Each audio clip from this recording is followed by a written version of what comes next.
प्रभु श्री राम जी अपने चरित्रों के माध्यम से अयोध्यावासियों को आनंदित करते हैं, लेकिन हमारे कृष्ण प्रभु भी कम नहीं है हो। एक दिन तो भगवान श्री कृष्ण जा रहे थे, एक गोपी ने कहा कन्हैया अगर तू मुझे नाच दिखा देगा ना तो मैं तुझे एक गिलास मट्ठा पिलाऊंगी। कन्हैया ने कहा अच्छा मट्ठा पिलाओगी? बोला हाँ, और कन्हैया थिरक कर नाचने लगते। कितने सरल हो गए भगवान, एक गिलास मट्ठे पर थिरक कर नाचने लगते हैं। शेष गणेश महेश दिनेश सुरेश जाहि निरंतर ध्यावे और ताहि अहीर की छो हरिया तथिया बरसात पे नाच। इतने सरल हो गए, जिधर देखो भगवान को नचा लेते लोग हैं। नाचो हमारे कौन कौन भगवान को नचाना चाहता है? हाथ उठाए। कौन कौन नचाना चाहता है? भगवान को नचाना है, आपको नहीं। कौन कौन नचाना चाहता है? जरा हाथ उठाएं। अगर नहीं उठाएंगे तो नहीं गाएंगे। बहुत अच्छा भजन है, बहुत आनंद आएगा। नहीं उठाएंगे नहीं, सबको उठाना है। टीवी में आएंगे आप लोग, देखिए भैया भी हमारे रिकॉर्ड कर रहे हैं। दोनों हाथों को उठाकर बोलिए कृष्ण कन्हैया लाल की, राघवेंद्र सरकार की। प्रेम से बुलाकर नचाओ। नाचो हमारे अंगना बिहारी लाल, नाचो हमारे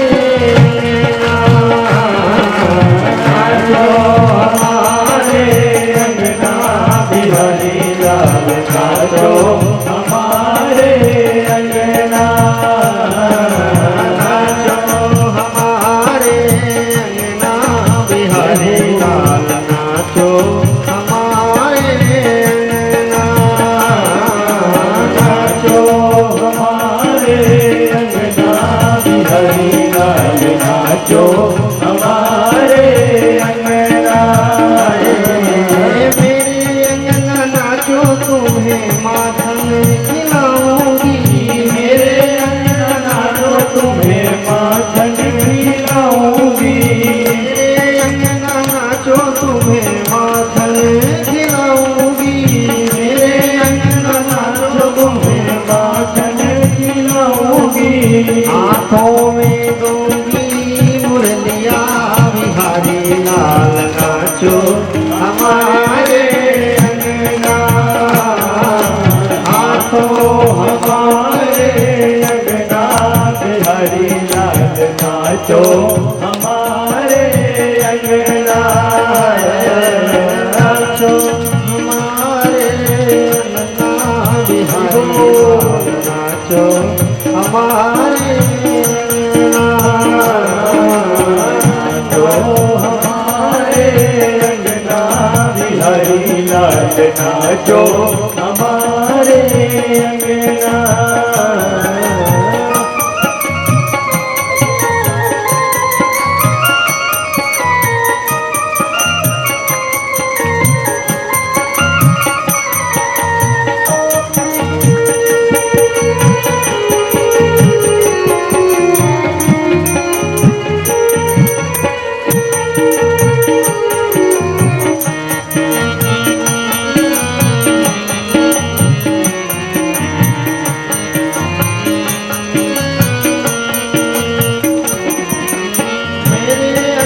नाचो तुम्हें मुकुट धराऊंगी, मेरे अंगना नाचो तुम्हें मुकुट धराऊंगी, मेरे अंगना नाचो तुम्हें मुकुट धराऊंगी, मेरे अंगना नाचो तुम्हें मुकुट धराऊंगी। कानों में कुंडल पहनाऊंगी बिहारी लाल, नाचो हमारे अंगना, कानों में कुंडल पहनाऊंगी बिहारी लाल, नाचो हमारे अंगना। मेरे अंगना नाचो तुम्हें महावर लगाऊंगी, मेरे अंगना नाचो तुम्हें महावर लगाऊंगी, मेरे अंगना नाचो तुम्हें महावर लगाऊंगी, मेरे अंगना नाचो तुम्हें महावर लगाऊंगी।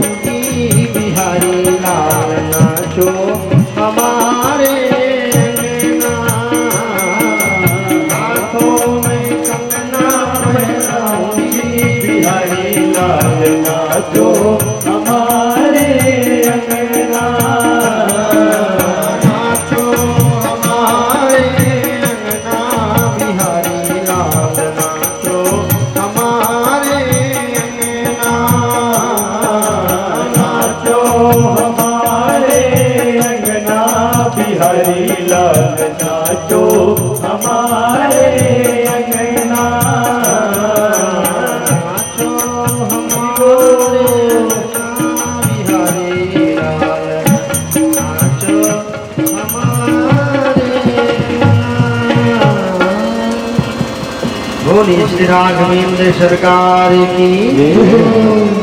तो भगवान इतने दयालु हैं, कृपालु हैं, इतने सरल हैं, ब्रजवासियों को और अयोध्यावासियों को दोनों परमात्मा अद्भुत आनंद दिलाए। एक दिन राजा जनक जी भूमि शोधन करने के लिए गए, यज्ञ करने के लिए, और यज्ञ करने के लिए जब भूमि शोधन किया तो हल्के खाल से, शीत से एक पुत्री का जन्म हो गया जिसका नाम सीता पड़ा। बोलिए जगत जननी मैया सीता की। सीता मैया का भी जन्म विदेह नगर में हो गया। इधर प्रभु श्री राम जी एक दिन जोर जोर से पुनः रोने लगे। बाल लीला चल रहा है ना, बहुत सूक्ष्म लोग सुनाते हैं राम जी के बाल लीला को, थोड़ा विस्तार किया जाए यहाँ पर समय मिला है तो।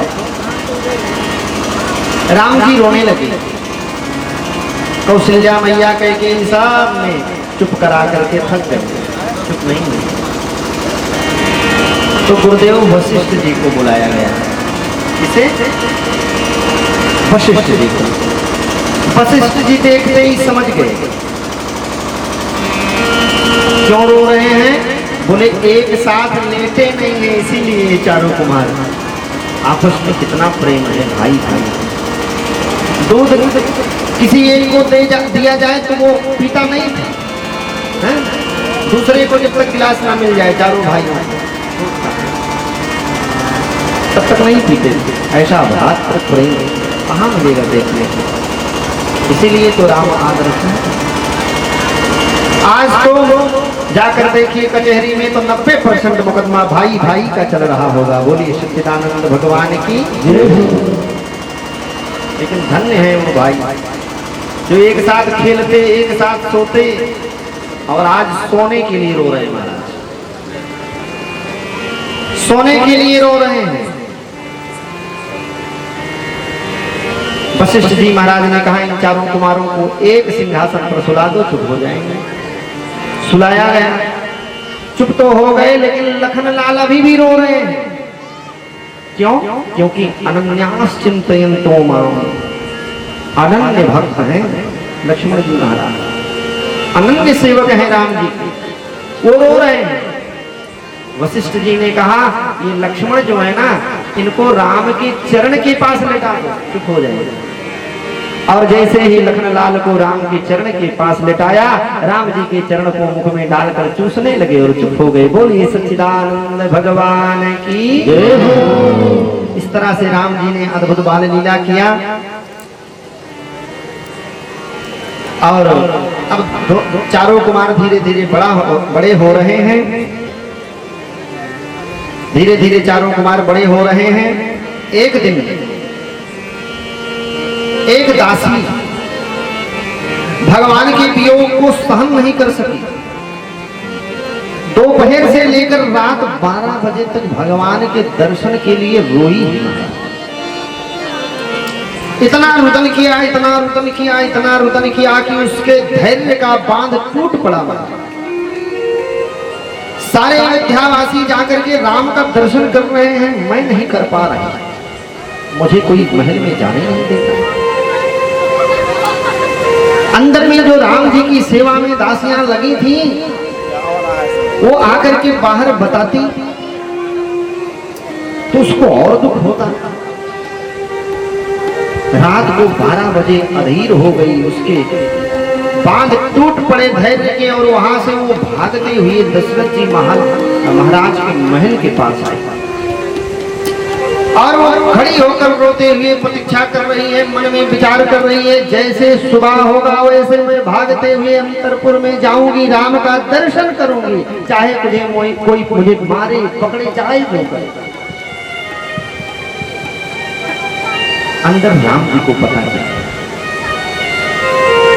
प्रभु राम ने सोचा कैसे उसको दर्शन दूं। तो बच्चों का एक बहुत बड़ा गुण होता है ना, रोने लगते हैं महाराज, लगी रोने। अब चुप नहीं हुए तो दशरथ जी महाराज भी आ गए। जब तक राम जी मैया के गोद में होते हैं तब तक राम जी मैया के बस में होते हैं, फिर वो कुछ नहीं कर सकते महाराज, केवल रो सकते हैं और कुछ नहीं कर सकते। दशरथ जी महाराज का इंतजार कर रहे हैं, पिताजी आवे तो मैं खेला करूं। और जैसे पिताजी आए, राम जी पिताजी के गोद में जैसे गए वैसे पिताजी राम जी के बस में हो गए। बोलिए सच्चिदानंद भगवान की जय। लेकर धीरे धीरे आंगन में गए तो राम जी ने इशारा किया गेट की तरफ, अच्छा गेट के बाहर चलेंगे घूमने, इशारा किया। लेकर गेट को खुलवाया, बाहर गए और देखा तो दासी रोते हुए बिलखते हुए द्वार पर खड़ी थी। भगवान ने रात को 12 बजे उसको दर्शन दिया। राम का दर्शन पाकर धन्य हो गई, रोने लगी, चरणों में लोट पोट गई। उसकी अनन्य भक्ति देखकर दशरथ जी महाराज ने उसे अंतःपुर में नौकरी दे दिया, अंदर में उसे रख दिया। इसके मन में बहुत प्रेम है, ये तो मेरे लाला की बहुत सेवा करेगी, अंदर की सेवा पा गई, धन्य हो गई वो दासी। बोलिए सच्चिदानंद भगवान की। भगवान अनेक अद्भुत लीलाएं करते हुए दशरथ जी के राजमहल में सभी अयोध्या वासियों को आनंद देते हुए धीरे धीरे हम राम जी महाराज बड़े हुए, लगभग 7 वर्ष के हो गए तो गुरुदेव ने आकर के सुंदर जनेऊ संस्कार कराया। भय कुमार जब सब भ्राता, भय कुमार जब सब भ्राता, भय कुमार जब सब भ्राता, भय कुमार जब सब भ्राता।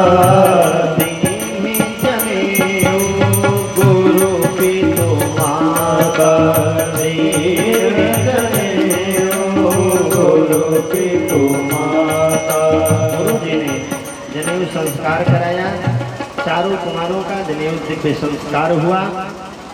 और एक दिन राम जी खेल रहे थे, बाल लीला में एक छूट गया, उसको भी जरा सुने, बहुत अच्छा।